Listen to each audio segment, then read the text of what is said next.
Muy buenas tardes, queridos amigos de Practicatest.cl. Espero que todos se encuentren muy bien. Mi nombre es Ricardo Cornejo y hoy día estamos empezando una nueva clase, ¿cierto?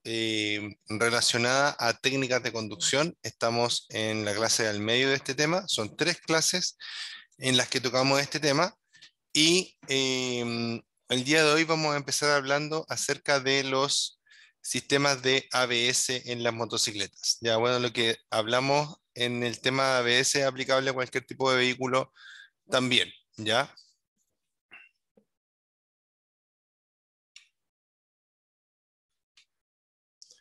Un saludo para Robinson Malvocín, que está conectado en este momento. Un saludo, Robinson, espero que te guste la clase. Entonces, vamos a empezar hablando de los ABS. Los ABS es un sistema de asistencia a la frenada. Recuerden que en clases anteriores estuvimos hablando acerca del bloqueo de las ruedas delantera o trasera, más peligroso obviamente que se me bloquee la rueda delantera. El bloqueo de la rueda, para empezar, recordemos que es la chantada, lo que comúnmente nosotros conocemos como chantada. Si el vehículo, ¿cierto?, se sigue desplazando, pero las ruedas no giran, se produce una chantada. Cuando esa chantada pasa en el eje delantero en una motocicleta, es muy fácil de que podamos tener una caída o un accidente. El sistema ABS lo que hace es evitar que la rueda se bloquee, evitar que la rueda se chante. Es decir, que mientras la moto se siga moviendo, la rueda va a seguir girando, ¿ya? El problema de la chantada, ¿cierto? Que muchas veces asociamos una chantada a que nos vamos a detener muy rápido, ¿cierto? Pero el problema de la chantada es que no hay control, ¿ya? Al ir la rueda sin girar, quedamos sin dirección. Y al quedar sin dirección, no tenemos control sobre la motocicleta y terminamos cayendo o chocando, ¿ya? Dice que en una motocicleta equipada con un sistema antibloqueo de frenos, la unidad de control ABS supervisa constantemente la velocidad de las ruedas con sensores de velocidad. ABS significa sistema antibloqueo de frenos, ¿ya? Sistema antibloqueo de frenos significa la palabra ABS, ¿ya? Dice que si una rueda amenaza con bloquearse durante un frenado difícil o en carreteras resbaladizas, ¿cierto? Para empezar, la presión, con respecto a la presión de frenado, el sistema dice que el sistema antibloqueo de freno regula la presión de frenado. El sistema antibloqueo dice que regula la presión de frenado, ¿cierto? De forma selectiva. ¿Por qué dice de forma selectiva? Porque no va a soltar todas las ruedas, va a soltar solamente o va a permitir que solamente la rueda que está a punto de bloquearse pueda seguir girando o la rueda que ya está bloqueada pueda seguir girando. Pero si tengo otra rueda que va frenando bien, no es necesario, no se va a activar en esa rueda, ¿cierto? El sistema de ABS. Luego habla de una frenada sin bloqueo en el punto 2. Dice, garantiza una óptima frenada sin bloqueo de las ruedas, ¿ya? Al ir controlando, ¿cierto?, el giro e ir transformando la energía cinética, digamos, la energía del movimiento que llevamos, en calor, logramos obtener, ¿cierto?, una mejor frenada, ¿ya? Y luego habla de estabilidad. La estabilidad de conducción y la maniobrabilidad de la motocicleta se mantienen. Ya todas estas condiciones, hablando de que el sistema ABS esté activado. El sistema ABS es un tipo de seguridad activo, ¿ya? ¿Qué significa tener un tipo de seguridad activo? Que previene el accidente, evita el accidente, ¿ya? Después tenemos beneficios para el conductor cuando nosotros podemos usar este sistema. Dice aumento de la estabilidad del vehículo y mayor comodidad en la conducción. Mejor desaceleración sin bloqueo de ruedas y la reducción, obviamente, en los siniestros graves y mortales. El tema de los siniestros acá, recuerden que en nuestra normativa actual se reemplazó la palabra accidente por siniestros, y así también se actualizaron eh, todos nuestros temarios, ¿ya? Entonces, siempre que les hablen de accidentes, era lo mismo que nosotros antiguamente hablábamos o le decíamos, ¿cierto? Accidentes. Los antiguos accidentes pasaron a llamarse, ¿cierto? Siniestros. ¿Por qué se evita usar esa palabra? Porque se supone que en teoría los accidentes son cosas que son absolutamente inevitables, ¿ya? Eso es un accidente, por ejemplo, que nos caiga un meteorito, que nos caiga un rayo, cosas así, ¿ya? Cosas muy fortuitas que, eh, cosas muy fortuitas que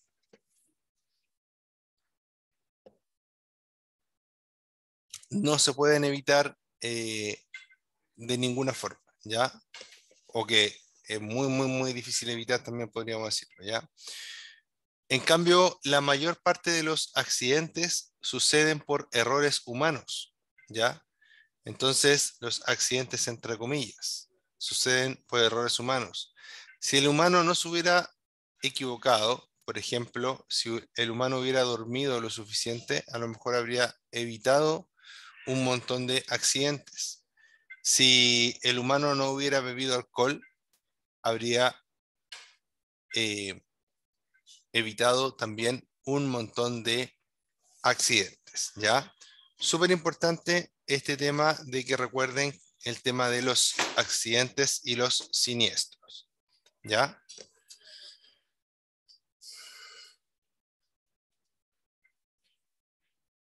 En el cuadro azul o celeste dice, la distancia de frenado para el caso de una frenada de emergencia podría aumentar respecto a la distancia sin ABS, ¿ya? La distancia de frenado para el caso de una frenada de emergencia podría aumentar respecto a una frenada sin ABS.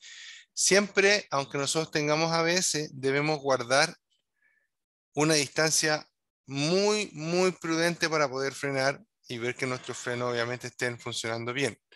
No tenemos que, perdón, no tenemos que frenar encima de las cosas, sino que tenemos que dar el espacio, el tiempo necesario para poder frenar de forma suave y segura. ¿Por qué por qué dice esto el cuadro azul?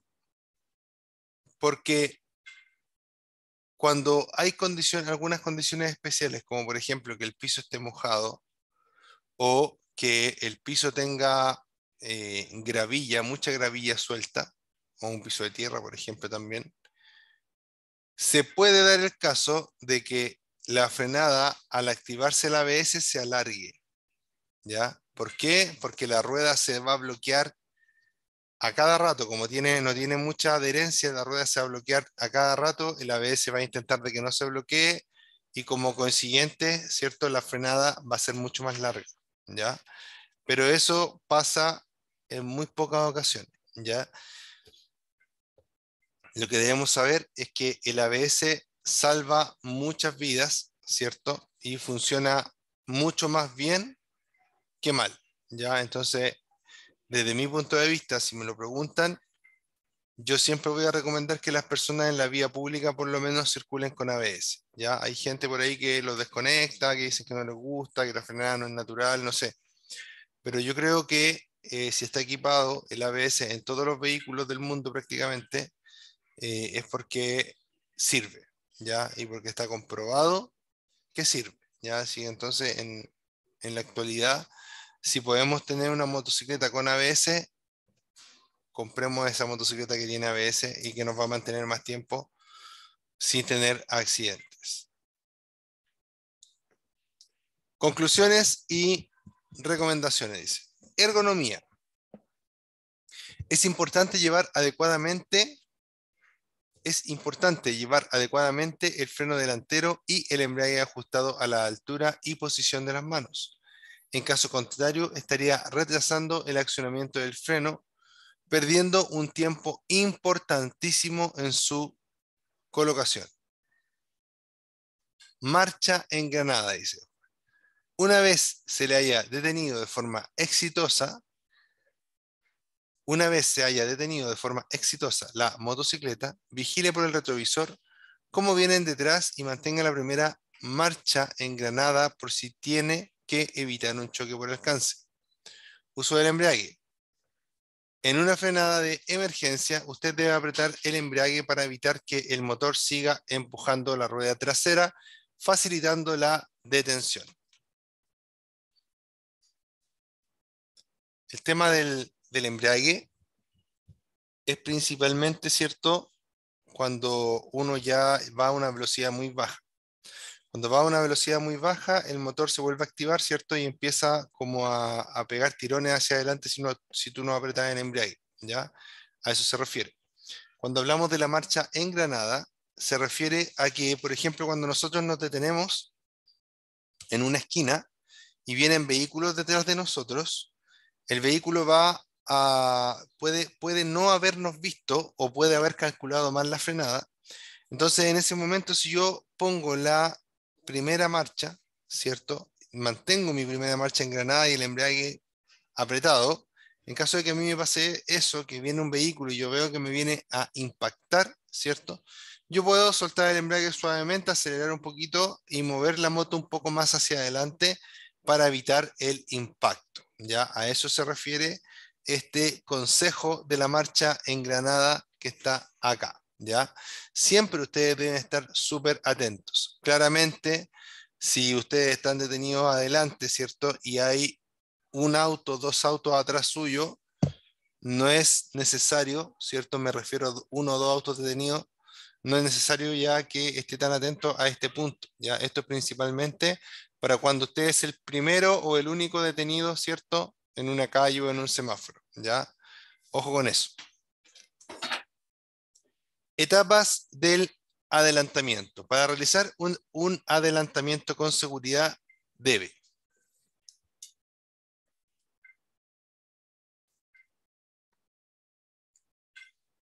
Dame un segundito.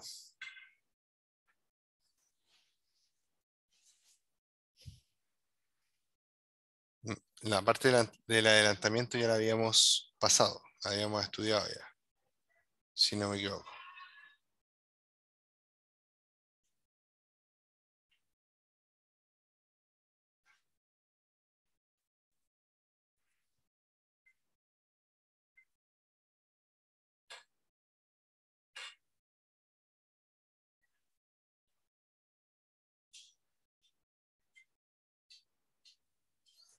Ya, vamos a retomar, ¿cierto? Aquí, en esta parte de acá, ¿ya?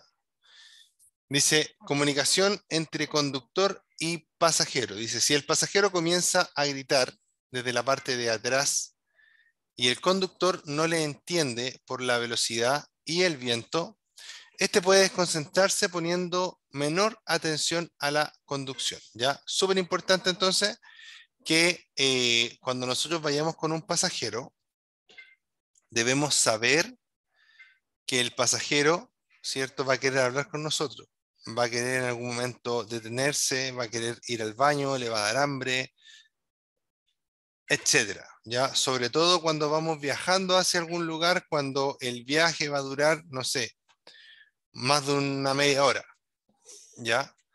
Entonces, la comunicación entre él y yo, o entre ella y yo, dependiendo, ¿cierto? Eh, Tiene que quedar un poco de acuerdo desde antes, ¿ya?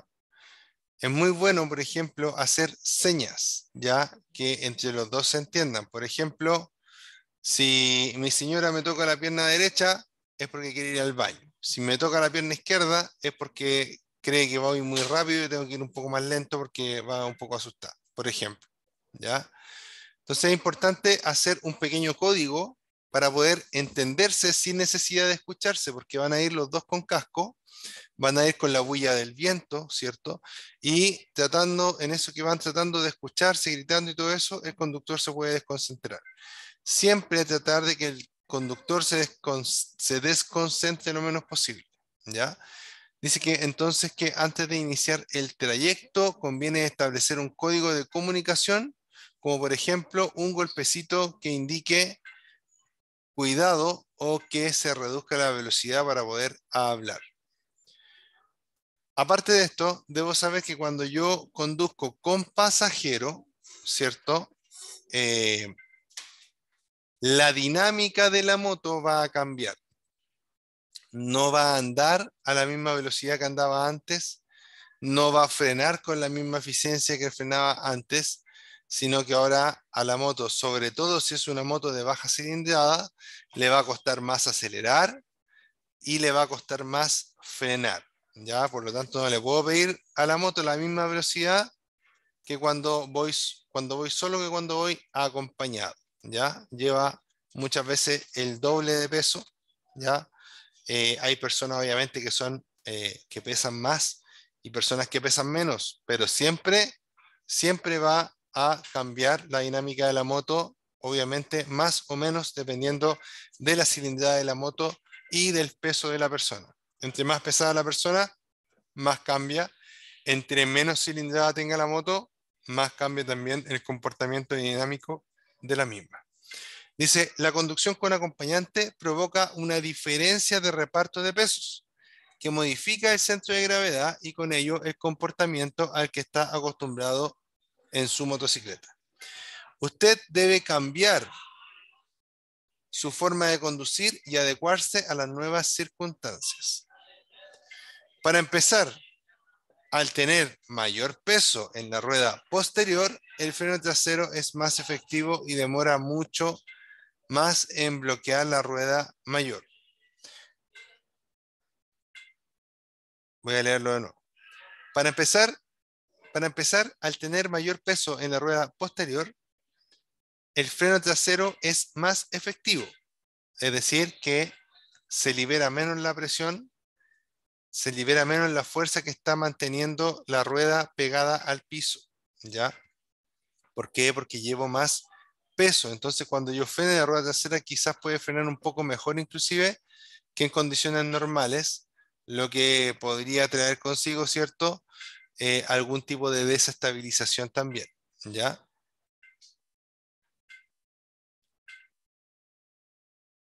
Y se demora mucho más en bloquear la rueda por el mayor agarre. Por esta razón, lo puede usar con más fuerza. Se refiere que lo puede pisar usted el freno con más fuerza. ¿Por qué? Porque le va a costar más bloquearse. Para tener una frenada equilibrada. Igualmente, dice, se modifica el comportamiento de la motocicleta en las curvas. Es necesaria mayor anticipación, ya que tiene que comenzar a trazarla antes que cuando circula en solitario. El pasajero implica que el reparto de pesos cambie totalmente y ahora la rueda trasera soporte más peso, sobre todo si está de viaje y lleva equipaje. Para compensar esto, debe aumentar la carga tensionando el resorte en el amortiguador trasero. Si es que obviamente la motocicleta tiene esta opción, no todas las motos lo tienen, ¿ya? Y aumentar la presión de aire en la rueda trasera según las indicaciones del fabricante, para prevenir comportamientos extraños en curva. También debe tener en cuenta que la distancia al suelo se reduce y es más fácil que en las curvas golpee la parte baja de la motocicleta, ¿ya? Ahí hay varios puntos importantes, ¿cierto? La tensión del amortiguador, la presión de los neumáticos. En estos casos es primordial acá lo que se habla, obviamente de una forma general, ¿ya? Pero usted para hacer este tipo de modificaciones siempre tiene que referirse a la información técnica de su moto, ¿ya? Y hacerse asesorar, si es que usted no sabe, no es experto, ¿cierto? Hacerse asesorar por una persona que sepa, por un buen mecánico, para saber cuánta tensión darle al resorte o cuánto quitarle, cuánto agregarle a las ruedas de presión o cuánto quitarle, ¿ya? Muy importante lo que dice, ¿cierto?, de la altura de la moto. Cuando la moto va muy cargada, va a bajar un poco y puede ser que si yo inclino la moto en una curva, va a rozar, ¿cierto?, la moto en el suelo, va a rozar el pedalín en el suelo. Normalmente los pedalines traen como un pequeño,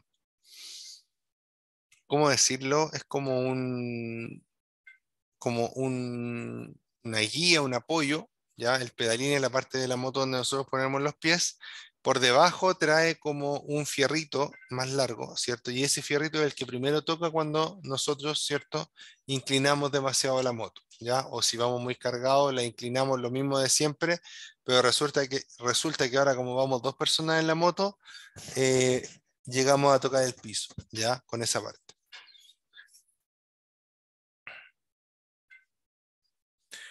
Usted debe saber que, ¿ya? Súper importante lo que está en los cuadritos azules siempre. Por el mayor peso atrás, las luces pueden quedar apuntando hacia arriba, por lo que debe ajustarlas para no encandilar a los que vienen de frente. ¿Ya? Súper importante cómo regular las luces. Todo eso lo pueden buscar en YouTube. Existen varios tutoriales que les hablan de cómo regular las luces. Por ejemplo, les dicen que se pongan frente a una pared, ¿cierto? Que hagan unas marcas en la pared. Y con eso van regulando la altura de las luces que quede más alta o más baja. ¿Ya?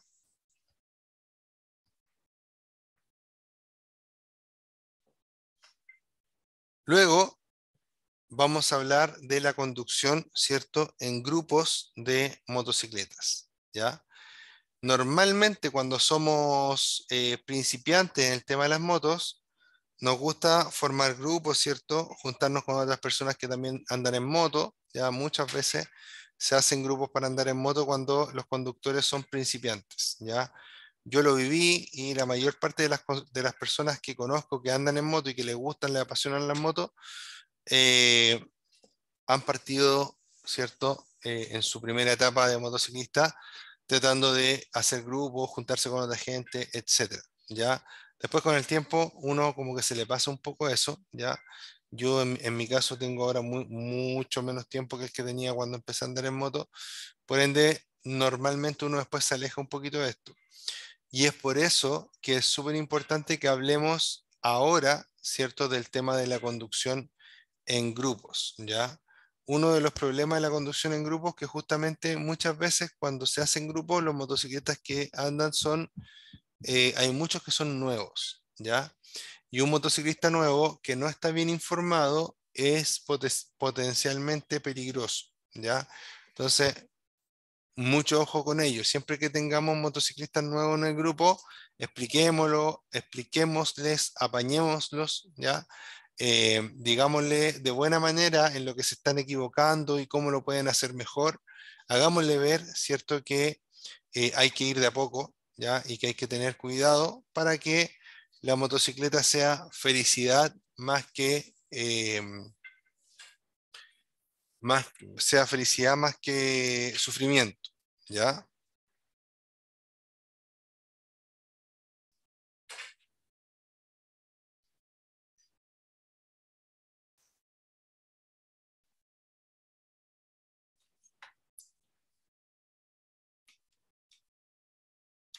Ya, entonces, cuando vamos a hacer un paseo en grupo, ¿cierto?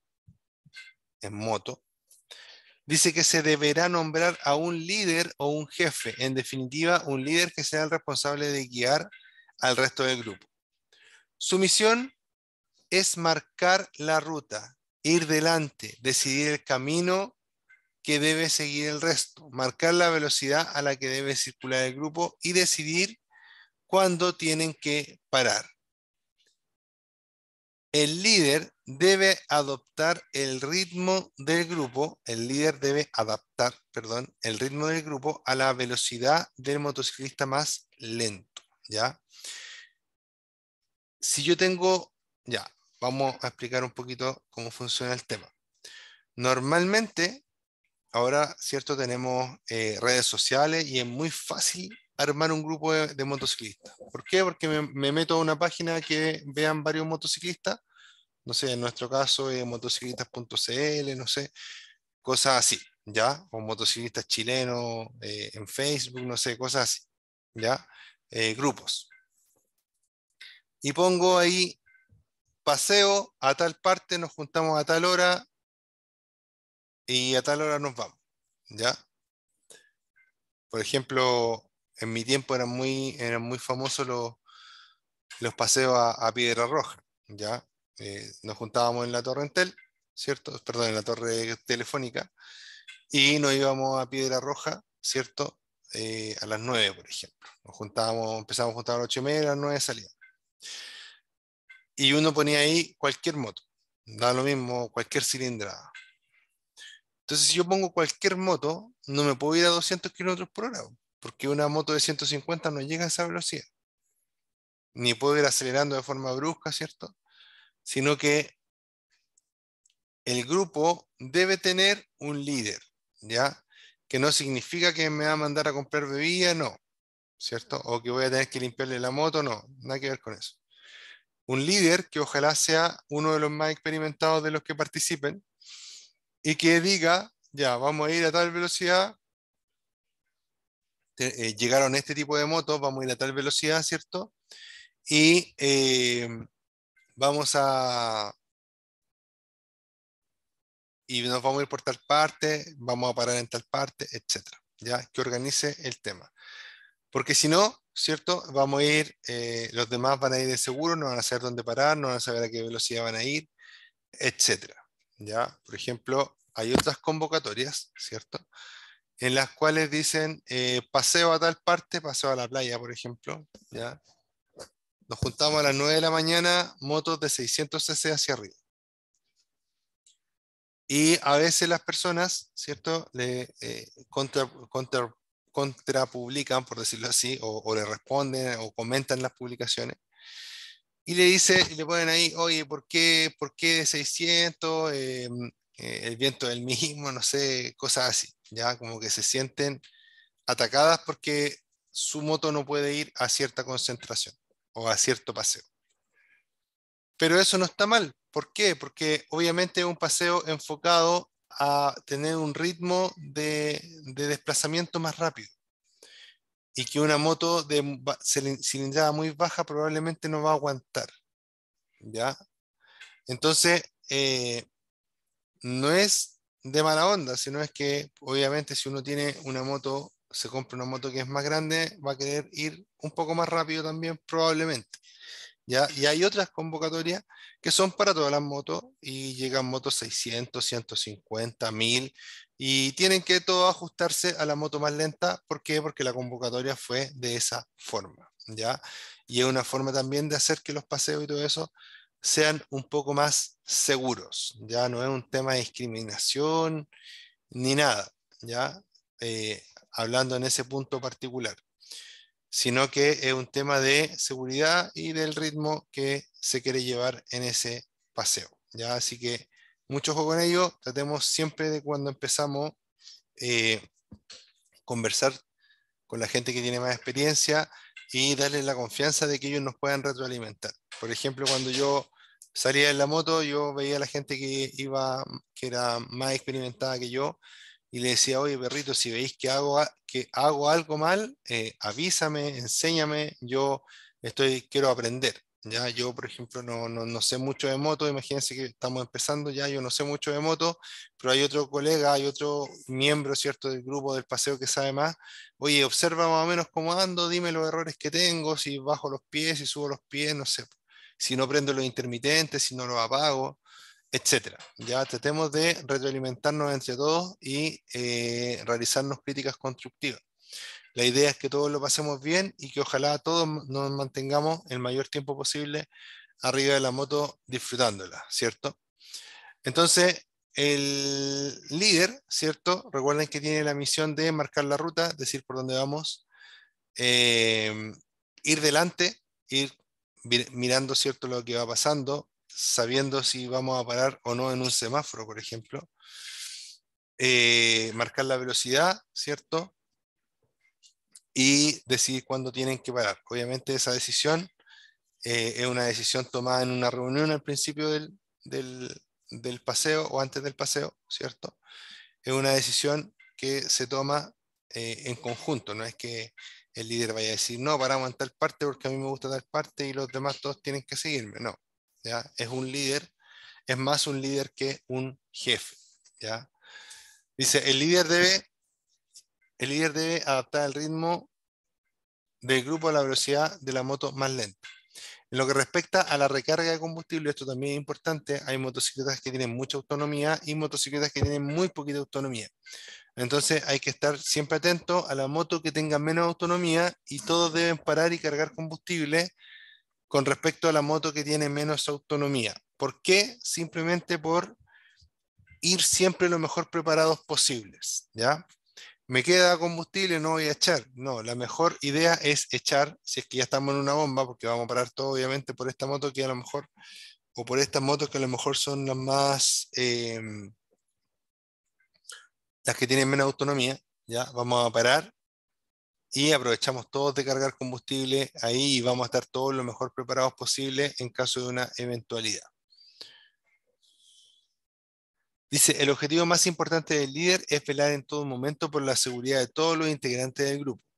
Dentro de las responsabilidades del líder está también designar a una persona de su confianza que debe ir al final del grupo. La persona que elija para ir al final del grupo también desempeña un papel importante, ya que serán los ojos del líder en sus espaldas. Esta tiene que evitar este tiene que evitar que nadie quede atrasado y que nadie se pierda. Esta persona, ¿cierto? Tiene que preocuparse de que todo vaya bien para atrás, porque si voy, por ejemplo, yo soy el líder y voy adelante, no tengo como ver que 10 motos más atrás se quedó una moto en pana. Para eso es el que va, ¿cierto? Al final. ¿Ya? Importante que la persona que cierre el grupo, ojalá tenga una motocicleta relativamente rápida y relativamente, o sea, no relativamente, sino que tenga una motocicleta confiable y relativamente rápida. Ahí sí, ¿ya? Confiable significa que no sea una moto que ande quedando en pana cada rato, todas las semanas, etcétera, ¿ya? ¿Por qué? Porque si se queda en pana él, ¿cómo le va a avisar, cierto, al líder, por ejemplo, de que hay un problema? Muchas veces, cuando se sale a paseo en moto, uno sale a caminos retirados, ¿cierto? Caminos de campo, etcétera, y muchas veces en esos caminos no hay buena señal de teléfono. Y uno queda parado, quiere llamar al líder, ¿cierto? Aunque tenga intercomunicador y toda la tecnología necesaria, no hay red, ¿ya? Entonces, ¿qué se tiene que hacer ahí? Tratar de salir en la moto, alcanzar al líder y avisarle que está pasando algo, ¿cierto? Para que el grupo pueda parar y esperar a los que vienen, ¿cierto? Con un poco más de retraso.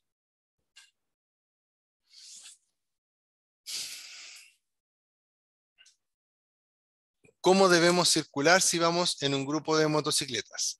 Dice, una vez que el grupo esté en movimiento, en ciudad, el líder tendrá presente a todos los que vienen detrás de él, teniendo en cuenta semáforos y retenciones, para que el grupo no quede dividido. En carretera, debe haber dado instrucciones precisas al grupo cómo colocarse para circular, ¿ya? No puede ir una moto al lado de la otra. Eso está prohibido. ¿Ya? ¿Por qué? Porque si va una moto al lado de la otra por una misma vía, van a tener el problema de que si alguno de los dos necesita hacerle un quita a un hoyo, por ejemplo, va a topar al otro. ¿Ya? Entonces las motos deben ir en zigzag. Una por aquí y la otra al lado. No puede ir, pero sí puede ir a este lado de acá. ¿Ya? Y si nos corremos para acá, la que viene más abajo, ¿cierto? Va a ir en este lado, ¿ya? Entonces, las motos tienen que ir haciendo un zigzag, tienen que ir como intercaladas. ¿Para qué? Para aprovechar el máximo posible de espacio en caso de que la moto tenga que hacer algún tipo de maniobra. Y lo otro es que cuando vamos en un paseo, lo ideal es ocupar solo una vía. Si hay dos vías en un camino, ¿cierto? En el mismo sentido de tránsito, ocupar solo una vía para que la otra vía quede libre y expedita para que los demás vehículos se puedan desplazar, ¿ya?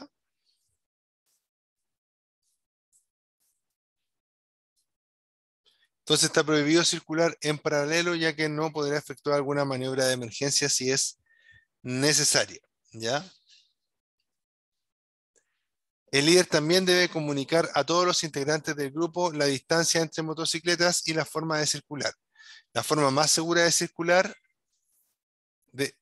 la forma más segura es circular de forma alternada, como recién se los dije, uno por la derecha y otro detrás por la izquierda, y así sucesivamente. De esta forma se dispone de más espacio para realizar maniobras sin peligro de tropezar con otra moto que fuera en paralelo. El líder debe colocar a los conductores con menos experiencia detrás de él, así como los que conduzcan motocicletas de menor cilindrada.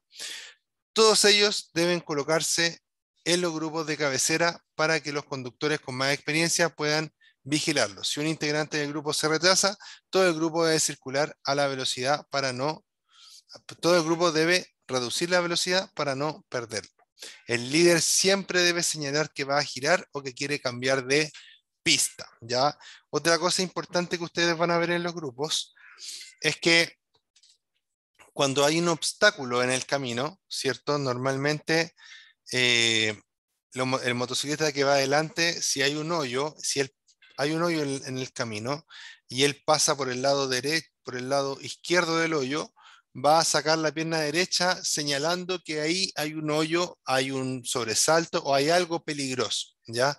Siempre que sacan una pierna hacia un lado y como que apuntan hacia el suelo, están mostrando, ¿cierto? Para los que vienen más atrás, que hay algún tipo de obstáculo y que las personas deben, o los demás motociclistas deben tener cuidado con ello, ¿ya? Súper importante que lo puedan interpretar de forma rápida, ¿cierto? Y utilizar esa información para no tener un accidente y también replicar esa información hacia atrás.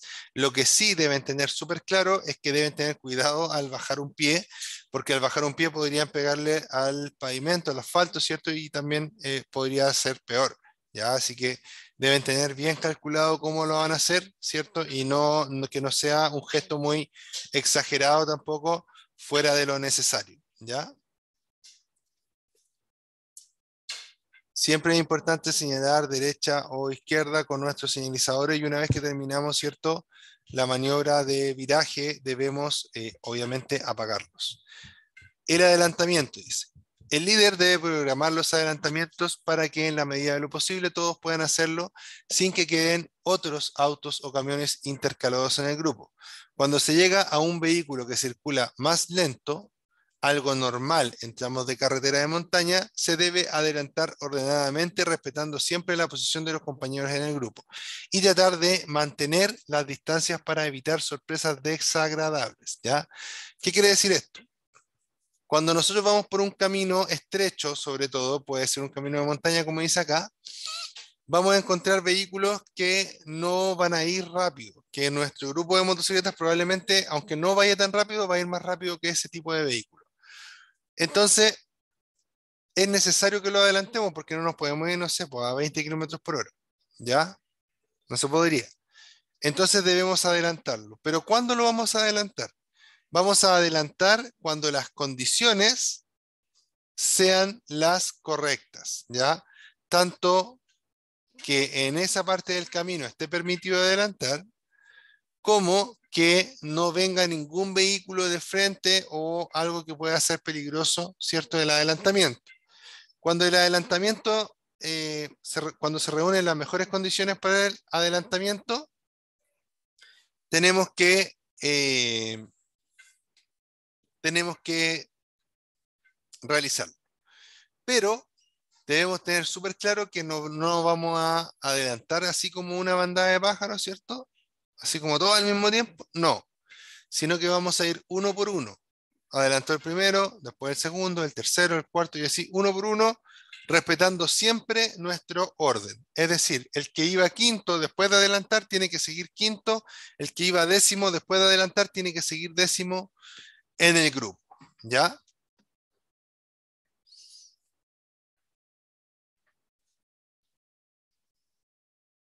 Ya, entonces dijimos que el líder debe programar los adelantamientos para que en la medida de lo posible puedan hacerlo, para que en la medida de lo posible todos puedan hacerlo, sin que queden otros vehículos o camiones intercalados en el grupo, ¿ya?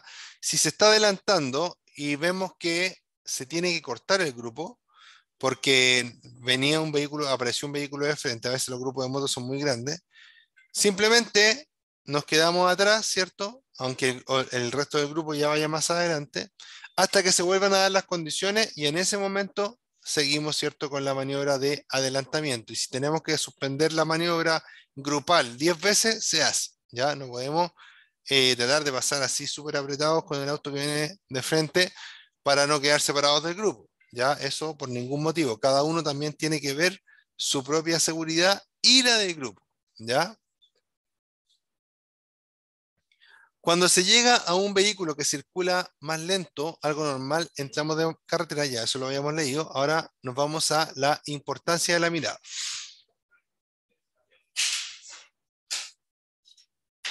Dice, la importancia de la mirada. Al circular en grupo, debe estar pendiente constantemente de los compañeros que van delante y de los que van detrás.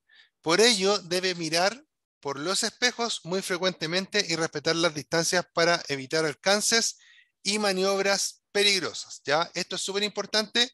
Debemos siempre preocuparnos de nosotros y del que va al lado para poder cuidarnos, para poder lograr una sinergia entre todos, ¿ya? No podemos preocuparnos, yo a mí no me pasó nada, así que le doy nomás. No, eso no cabe en un paseo, ¿cierto?, en motocicleta. Después tenemos que al circular en grupo debe estar pendiente, no, paradas programadas, esa nos toca ahora.